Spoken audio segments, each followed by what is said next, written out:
सो hello भाई, जय हिंद and good morning to all. कैसे हो आप सब? उम्मीद करता हूँ अच्छे होंगे। तो फाइनली एक बार फिर से स्वागत है आप सभी का साइंस के इस सुपर मॉक टेस्ट क्लास 10 पे। ये हमारा 10वां क्लास होने वाला है सुपर मॉक टेस्ट का, और यहाँ पे एक बार फिर से साइंस के कुछ बेहद खतरनाक क्वेश्चन, या यूं कह लो कि टॉप लेवल के क्वेश्चन हम करने वाले हैं, जो आपके प्रीवियस एग्जाम्स में बार बार पूछे गए हैं। तो एक भी क्वेश्चन आपको छोड़ना नहीं है। अगर आपको वर्दी चाहिए तो वर्दी यहीं से आपको मिलने वाली है, मेहनत करोगे तभी मिलेगी। तो चलिए फटाफट देर ना करते हुए अपने क्लास को हम लोग शुरू करते हैं। और क्लास को एक बार लाइक और शेयर जरूर कर दीजिएगा। चैनल पर नए तो चैनल को सब्सक्राइब कर लीजिएगा। आगे बढ़ते हैं। इससे पहले आप लोग बार बार पूछ रहे थे सर कोस्ट गार्ड के लिए कोई बढ़िया बुक बता दीजिए। तो कोस्ट गार्ड डीबीजीडी 2023 एग्जाम के लिए ये चाक्षु पब्लिकेशन की एक बुक है, जो इस समय वर्तमान में आपके लिए बेस्ट है। सेक्शन 1 की अगर मैं आप बात करूं तो यहाँ पे देखो पांचों सब्जेक्ट से रिलेटेड आपको डिटेल नोट्स मिल रहे हैं, और साथ ही में पांचों सब्जेक्ट से रिलेटेड 3000 प्लस बहुविकल्पीय क्वेश्चन यानी एमसीक्यू क्वेश्चन मिल रहे हैं, जो आपके प्रीवियस एग्जाम्स में पूछे गए हैं। और देखो यहाँ पे एक चीज और दिखा दूं कि करंट अफेयर्स भी यहाँ पे आपको दिया गया है। 1-2 नंबर के करंट अफेयर्स के भी क्वेश्चन आते हैं, तो वो भी कवर हो जाएगा। करंट अफेयर्स हो गया, रीजनिंग हो गया, जीके हो गया, साइंस हो गया, मैथ हो गया, सारी चीजें यहाँ पे आपको डिटेल में देखने को मिल रही है, डिटेल नोट्स मिल रहे हैं प्लस एमसीक्यू क्वेश्चन। अब देखो ये फ्लिपकार्ट और अमेजन दोनों जगह पे अवेलेबल है, तो डिस्क्रिप्शन में मैंने लिंक दे दिया है। आप कहीं से भी जाकर के ऑर्डर करके घर बैठे मंगा करके अपनी तैयारी कर सकते हैं। और हाँ, ये ऑफलाइन स्टोर पर भी आपको मिल जाएगा। कहीं भी बुक स्टोर पे चले जाइएगा, बोलिएगा चापसू का कोस्ट गार्ड के लिए जो है बुक चाहिए, चाक्षु पब्लिकेशन का, तो आपको मिल जाएगा। तो लेकर के अपनी तैयारी बेहतर करिए। आगे बढ़ते हैं अपने क्वेश्चन की तरफ।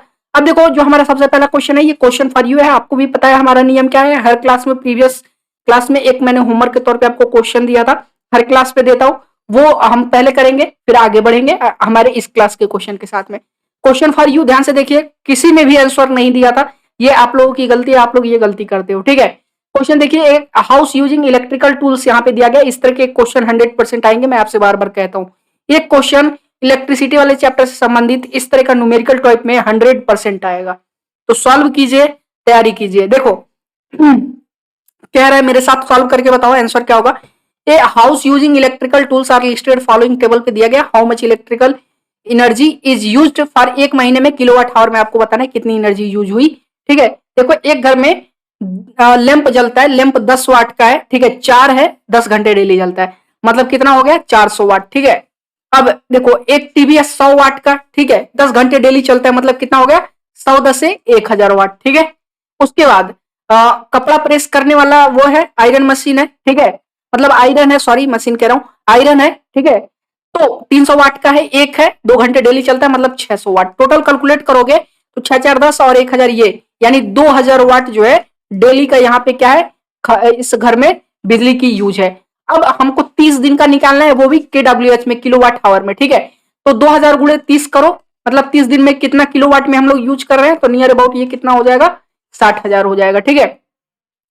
अब हमको निकालना है किलोवाट आवर में। अब आपको भी पता है कि 1000 वाट बराबर 1 किलोवाट आवर, जिसको हम लोग एक यूनिट भी बोलते हैं। तो 60,000 को किससे डिवाइड कर दो, 1000 से डिवाइड कर दो 1 किलोवाट आवर में। अगर किलोवाट आवर में अगर आपको आंसर निकालना है तो जब डिवाइड कर दोगे तो कितना आ जाएगा 60। तो कितना हो गया 60 किलोवाट आवर, या फिर 60 यूनिट आपका जो है ये मंथली इस घर में जो है बिजली का यूज है आपका, ठीक है। ऑप्शन नंबर सी आपका करेक्ट हो जाएगा। चलो नेक्स्ट क्वेश्चन देखते हैं, कितने लोगों ने सही किया कमेंट करके जरूर बताइएगा। बेहद इजी है यार, आसानी से कर लोगे। अगला क्वेश्चन देखिए, क्या then an electrical safety fuse is rated marks at 16 ampere. इसका मतलब क्या है, क्या है कि जैसे मान लो एक सेफ्टी फ्यूज को, आपको भी पता है सेफ्टी फ्यूज का काम क्या होता है, कि जैसे क्या होता है कि सर्किट ब्रेक करना होता है। सेफ्टी फ्यूज का काम अगर कहीं भी जो है, जैसे मान लो अधिक मात्रा में अगर बिजली घर में चली गई, शॉर्ट सर्किट हुआ, तो सेफ्टी फ्यूज क्या हो जाता है, ये सर्किट ब्रेक कर देता है, ठीक है, मतलब फ्यूज उड़ जाता है। तो अगर किसी सेफ्टी फ्यूज पे 16 एम्पियर की मार्किंग की गई है, इसका मतलब क्या हुआ, इसका मतलब ये हुआ कि अगर 16 एम्पियर से अधिक जो है इलेक्ट्रिसिटी सप्लाई दी जाएगी तो ये क्या हो जाएगा, फ्यूज हो जाएगा, ठीक है। चलो देखो ये आंसर कहां पे दिया गया, will not work if current is less than 16 ampere, गलत। Has a resistance of 16 ampere, गलत। Will work if the temperature is more than 16 degree Celsius, गलत। Will blown break if current exceed 16 ampere. देखो मतलब क्या हो जाएगा, जल जाएगा, ब्लोन कर जाएगा ये, ठीक है, ब्रेक कर जाएगा ये सेफ्टी फ्यूज अगर 16 एम्पियर से अधिक जो है करंट अगर सप्लाई इसमें जाएगी। तो ऑप्शन नंबर डी आपका करेक्ट हो जाएगा। देखा है, बताया ना मैंने। अगला क्वेश्चन देखिए, अगला क्वेश्चन कह रहा है question number 2, the current in electrical heater electric iron et cetera कितने तक का जो है करंट दिया जाता है, गलत मत करिएगा। कह रहा है कितने एम्पियर का, भाई 15 एम्पियर तो कहना मत भूल के भी, क्योंकि 10 से 15 एम्पियर के बीच में ये हाउस होल्ड की सप्लाई होती है, घरेलू जो है डोमेस्टिक इलेक्ट्रिसिटी की ये सप्लाई होती है 15 एम्पियर की। तो कितना देखो, जो इलेक्ट्रिक हीटर हम लोग यूज करते हैं या इलेक्ट्रिक आयरन वगैरह यूज करते हैं, ये लमसम जो है 5 एम्पियर के करंट पे ये क्या करते हैं, संचालित होते हैं, चलते हैं। ठीक है, ऑप्शन नंबर ए आपका करेक्ट हो जाएगा। नेक्स्ट क्वेश्चन कर दें। Regulators acts like a dash in the electrical circuit, गलत मत करेगा। कह रहा है कि जो रेगुलेटर होते हैं ये किस तरह का काम करते हैं इलेक्ट्रिक सर्किट में, current controller, voltage controller, resistance controller या नन ऑफ दिस, गलत मत करेगा। देखो ये क्या करता है ना, रेगुलेटर जब कभी कहते हो पंखा धीमा चल रहा है, कहते हैं रेगुलेटर चेंज कर दो यार, ठीक है, पंखा तेज चलेगा या धीमा, अगर तेज चल रहा है तो रेगुलेटर कम का लगा लो, धीमा चलेगा, है ना। तो रेगुलेटर का काम क्या होता है, वोल्टेज को कंट्रोल करना होता है। ठीक है, वैसे अप डाउन होता है, जैसे वोल्टेज को कंट्रोल करता है ये। ठीक है, ऑप्शन नंबर बी आपका करेक्ट हो जाएगा। So work of regulator in electric circuit में क्या होता है, वोल्टेज कंट्रोलर होता है, वोल्टेज कंट्रोल करता है। अगला क्वेश्चन देखिए, ये सारे के सारे क्वेश्चन आपके प्रीवियस एग्जाम में पूछे गए हैं, बेहद खतरनाक क्वेश्चन है ये हर एक एग्जाम के लिए। आपको चाहे एसएससी का एग्जाम की आप तैयारी कर रहे हो, चाहे एसएससी जीडी हो, एमटीएस हो, या फिर इंडियन आर्मी की आप तैयारी कर रहे हो, उसमें भी ये सारे साइंस के क्वेश्चन आपके काम आएंगे। फिर कोस्ट गार्ड में तो आपके काम आ ही रहे हैं, नेवी एमआर में भी काम आएंगे, हर जगह ये क्वेश्चन काम आएंगे। What is the normal temperature of A room, याद करो मैंने क्या बताया था, नॉर्मल टेम्परेचर बताइए 22 डिग्री सेल्सियस से लेकर के 27 डिग्री सेल्सियस तक वेरी करता है।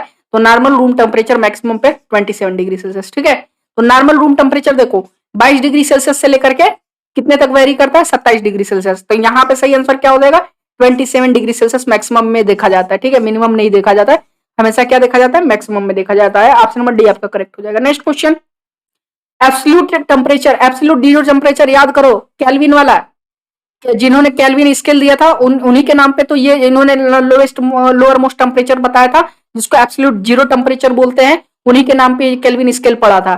ठीक है, तो क्या होता है, -273.1 डिग्री सेल्सियस, ठीक है, 1.5 डिग्री सेल्सियस। ठीक है, ये क्या है, एब्सोल्यूट जीरो टेम्परेचर है। मतलब देखो सबसे कम टेम्परेचर में अगर वैल्यू निकाला जाता है, ठीक है, अगर मान लो न्यूमेरिकल लगा रहे हो और अगर सबसे कम वैल्यू लेना हो, नेगेटिव में अगर वैल्यू लेना हो टेम्परेचर की, तो वो कितना लिया जाता है, एब्सोल्यूट पे -273.15, उसके नीचे नहीं लिया जाता है। ठीक है, कितना भी नीचे मतलब हो तापमान, लेकिन एब्सोल्यूट में, ठीक है, लोअर मोस्ट टेम्परेचर यही लेते हैं, -273.15 डिग्री सेल्सियस। चलो नेक्स्ट क्वेश्चन देखते हैं। अगला ये इसका सही आंसर क्या हो जाएगा बाबू आपका, option number A. Next question देखिए, the temperature of a body is a indicator of, किसी भी बॉडी का, किसी भी ऑब्जेक्ट का, ध्यान से सुनना, किसी भी पिंड का टेम्परेचर उसका क्या इंडिकेटर होता है, उसके काइनेटिक, एवरेज काइनेटिक एनर्जी का, मॉलिक्यूल्स के, उसके बॉडी का, या टोटल वेलोसिटी मॉलिक्यूल्स का ऑफ द बॉडी, या total potential energy of the molecules, या average total energy of the molecules of the body. देखो एक चीज बता देता हूँ, टेम्परेचर मतलब क्या हुआ, टेम्परेचर किसका इंडिकेटर होता है, किसी भी ऑब्जेक्ट में जो उस मॉलिक्यूल्स हैं उसके एवरेज काइनेटिक एनर्जी का क्या होता है, ये इंडिकेटर होता है टेम्परेचर किसी भी पिंड का। ठीक है, याद रखिएगा, काइनेटिक एनर्जी का कि उसके जो मॉलिक्यूल्स हैं वो किस हिसाब से मूवमेंट कर रहे हैं। ठीक है, उसके काइनेटिक एनर्जी का क्या होता है, इंडिकेटर होता है एवरेज काइनेटिक एनर्जी का, किसी भी पिंड का, किसी भी ऑब्जेक्ट का, किसी भी बॉडी का जो है टेम्परेचर। नेक्स्ट क्वेश्चन देखते हैं, which of the following thermometer is used to measure the temperature of a far distant bodies like heavenly bodies। अब देखो ये भी शानदार क्वेश्चन है, कह रहा है कि जैसे जो हेवनली बॉडीज होती हैं, आकाशीय पिंड होते हैं, दूर के जो पिंड होते हैं, ठीक है, उनको मापने के लिए, उनके टेम्परेचर को मापने के लिए कौन सा थर्मोमीटर यूज किया जाता है, लिक्विड टेम्परेचर, प्लेटिनम या प्लेटिनम थर्मामेट्री, या थर्मोकपल, या फिर टोटल रेडिएशन पायरोमीटर।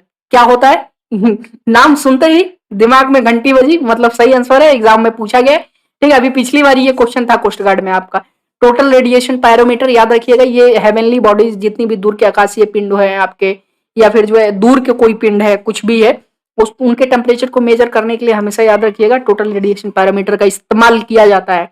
अगला क्वेश्चन देखते हैं।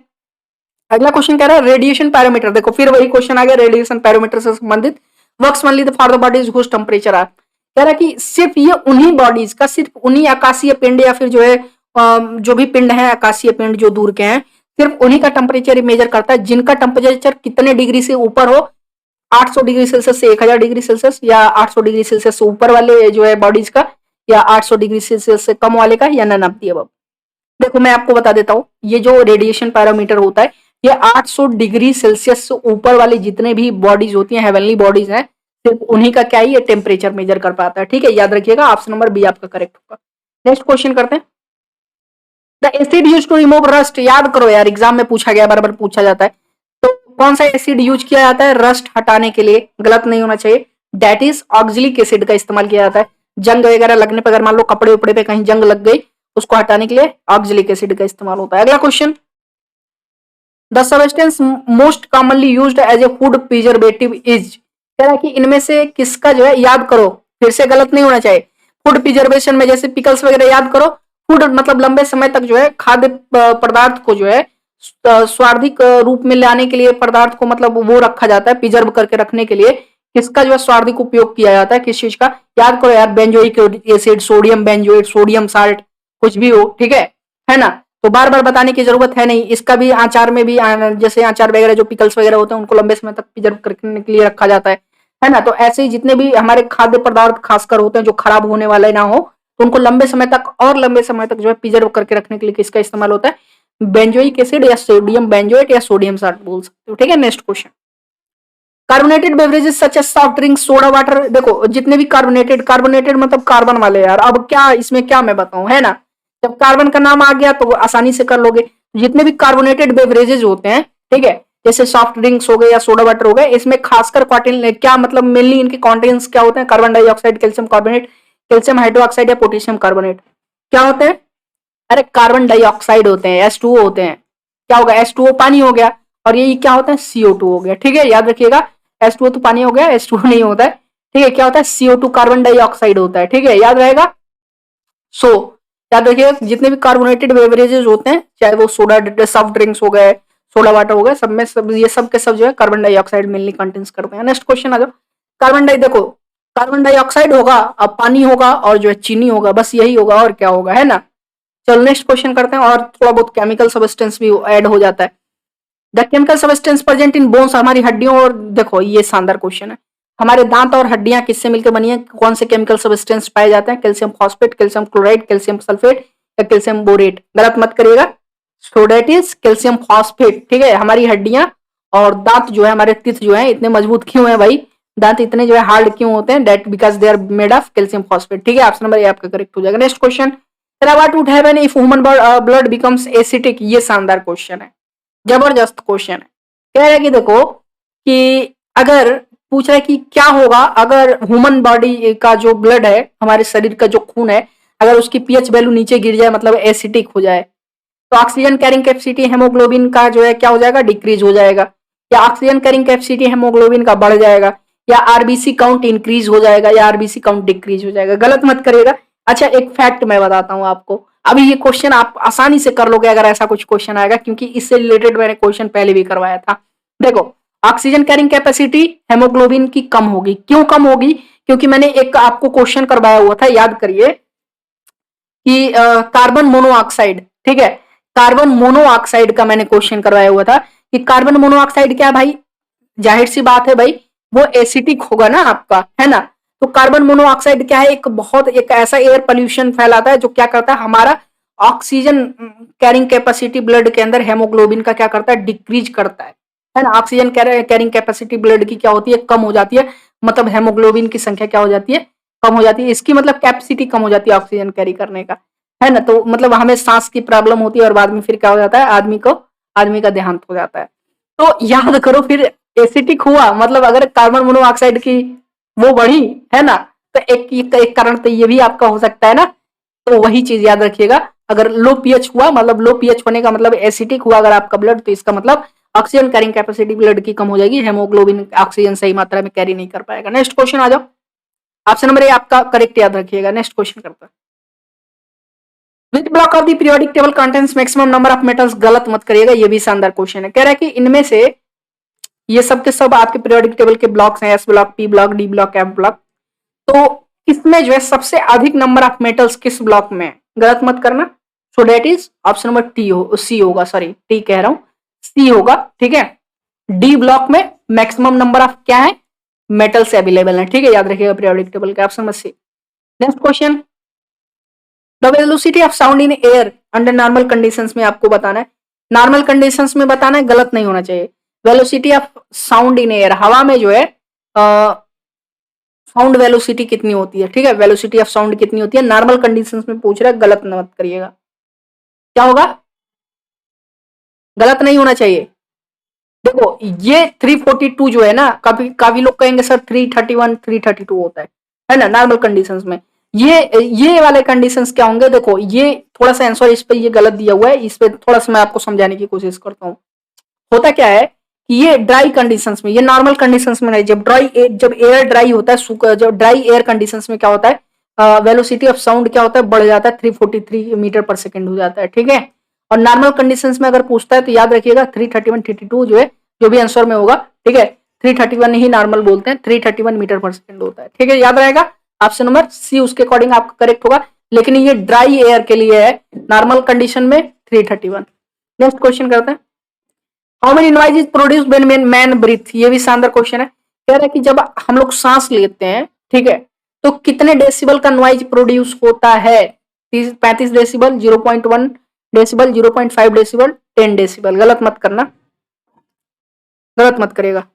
देखो जो हम लोग नॉर्मल कन्वर्सेशन करते हैं 65 डीबी तक का जो है साउंड हम लोग जनरेट करते हैं रात के समय टाउन एरिया में, ठीक है, 45 डीबी तक का साउंड आपको जो क्या है, मतलब इतना ही आप क्रिएट कर सकते हो। और जब हम लोग सांस लेते हैं, ब्रीथ लेते हैं, तो नाक के द्वारा जो आपकी नॉइज क्रिएट की जाती है वो 10 डेसिबल की होती है। कितना? 10 decibel, up to 10 decibel. Option number D आपका करेक्ट होगा। Next question, pick out the scalar quantity, आपको पिक करना है, याद रखना।